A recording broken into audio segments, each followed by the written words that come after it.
ট্ৰেজাৰীত গৈ আমাৰ প্ৰথম দৰমহাৰ বিলটো পাছ কৰিব লাগে সেই সময়তে মোলৈকে হোৱাটছআপ আহা আৰম্ভ হয় যে স্যাৰ আমাক 500 টকা নিদিলে এনপিএছ নম্বৰ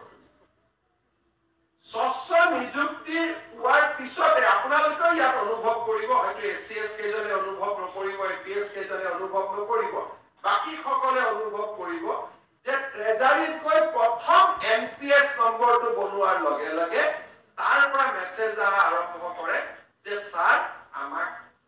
আপুনিটো নিযুক্তিটো দিলে কিন্তু এনপিএছ নম্বৰটো বনাওতে আমাক 500 টকা খোজা আৰম্ভ হৈছে পিছৰ ধাৰণাটো 3.5 বছৰৰ পিছত আমি যদি স্বচ্ছ নিযুক্তিৰ এটা মডেল আৰম্ভ কৰিব পাৰিছো নেক্সট লেভেলত যে আমাৰ চৰকাৰী কাৰ্যালয়ত ধনৰ লেনদেন নহয় এই ব্যৱস্থাটো আমি ৰাইজৰ মাজত এতিয়ালৈকে ষ্ট্ৰংলি আমি দিব পৰা এটা পৰ্যায় আমি অতিক্ৰম কৰিছো যোৱা 3.5 বছৰ যে এপইন্টমেন্টত টকা পইচা কোনেও নলয় কিন্তু যদি মই এটা স্বচ্ছ নিযুক্তিৰ জৰিয়তে মই আহিছো নেক্সট মোৰ অবজেক্টিভ কি হ'ব লাগিব মই স্বচ্ছতা আনিব লাগিব